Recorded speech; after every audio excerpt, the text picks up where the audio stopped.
Alors, vaste question. Bonjour à tous, hein, pour ceux que j'ai pas eu l'occasion de saluer. Il y a différents points qui nous différencient des autres acteurs sur le marché. Le premier que j'ai envie de mettre en avant, c'est la vision qui est partagée par la team, par l'intégralité des cofondateurs du projet, qui est bien sûr de pouvoir rendre l'investissement immobilier locatif accessible à tous, c'est une évidence. Mais au-delà de ça, il y a une vraie vision de porter un projet qui soit véritablement orienté expérience utilisateur. Quand je dis ça, c'est bien sûr qu'il faut que ça réponde aux impératifs que nous nous sommes fixés, de pouvoir rendre l'investissement facile, etc. Mais c'est aussi de dépoussiérer un petit peu des modèles qui existent aujourd'hui et qu'on connaît, que ce soit en Web 2 ou en Web 3, sur des activités d'immobilier fractionné. C'est de rendre une plateforme pour les utilisateurs qui soit extrêmement ludique, justement, à utiliser, à consommer, en pariant en fait sur la partie gamification de la plateforme. Alors quand je parle de gamification, tu l'auras bien compris, c'est par l'intermédiaire notamment de notre jeton utilitaire qu'on a sur ce projet, puisque pour rappel, on construit notre projet sur une économie à double jeton. D'un côté, le jeton sécuritaire qui représente l'investissement immobilier et de l'autre, le jeton utilitaire qui donne justement des avantages et services on plateforme. Et c'est principalement là-dessus que notre différence va se faire, au-delà des différences qui peut exister sur les modèles juridiques de construction. Et je peux y revenir. Je pense que donc, du coup, si j'ai bien compris, vous avez potentiellement déjà potassé le projet et vous connaissez les grandes lignes.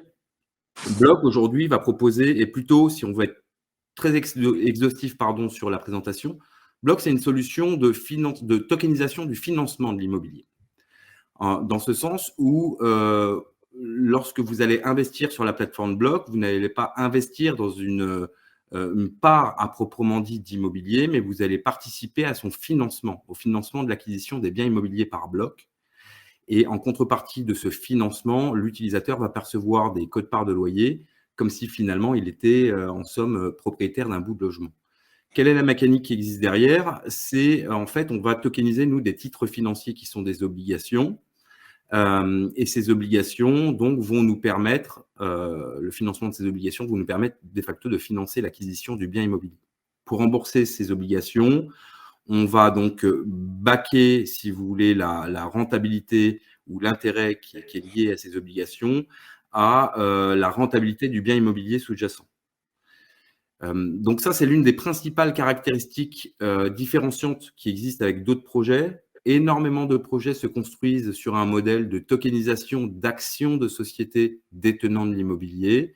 Ce n'est pas la voie dans laquelle on souhaite aller dans un premier temps. Ceci étant dit, et on y reviendra lors de nos échanges, pour les futurs membres du Club du Bloc, il y aura ces mécanismes effectivement où on ne tokenisera pas donc des titres financiers de type obligation, mais on tokeniserait potentiellement des actions de sociétés, de foncières qui détiendraient le bien. Pardon.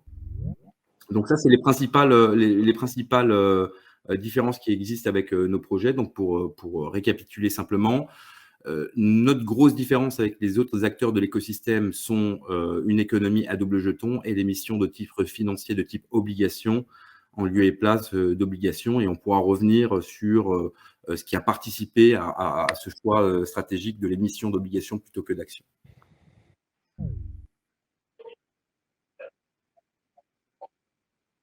Alors, de toute manière, pour répondre à ta question de manière la plus directe possible, tout ça est déjà encadré, que ce soit les différentes administrations et notamment l'autorité des marchés financiers connaît le principe de tokenisation de titres financiers en général.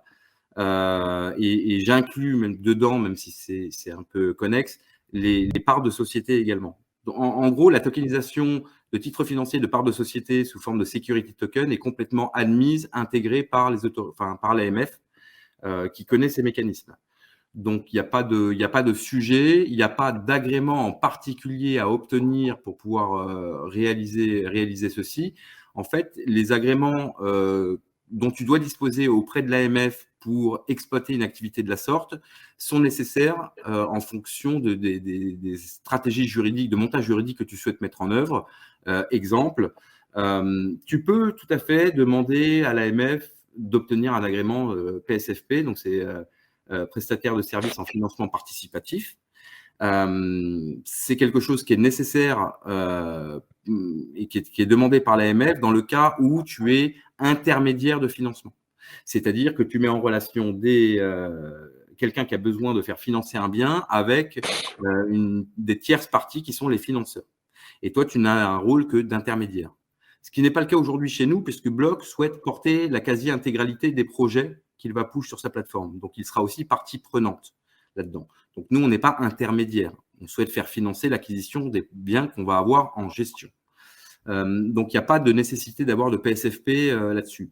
La seule chose sur laquelle nous, on va être amené à discuter avec l'AMF, enfin, deux choses pour être précis, c'est que dans le cadre de l'exploitation de notre activité demain, on sera tenu, de toute manière, de communiquer avec l'AMF pour leur faire parvenir un document synthétique d'information, ça s'appelle, auprès de l'AMF, pour chaque appel auprès du public de financement, qui doit être limité à 8 millions d'euros par an. Ça, c'est la première des choses. La deuxième des choses, c'est que si on veut aller plus loin dans nos futurs mécanismes et la vision du projet, il sera peut-être nécessaire, aujourd'hui, ce n'est pas obligatoire, mais on souhaite se prémunir de changements de politique à ce sujet, d'obtenir un CIF, donc qui est un agrément de conseiller en investissement financier. Parce que c'est bien ça dont il s'agit aujourd'hui. Block est une solution qui permet à tout à chacun de pouvoir investir de l'argent sur des indices qui sont eux-mêmes backés par des biens immobiliers, des actifs immobiliers. Et en quelque sorte, il remplit cette fonction de conseiller en investissement financier si on prend les très grandes lignes de la définition fournie par l'AMF. Donc potentiellement, ce sera un agrément qui sera à obtenir dans le temps. Ceci étant dit, aujourd'hui, on peut se débrouiller sans parce que ce n'est pas obligatoire au stricto sensu. Au sens propre du terme.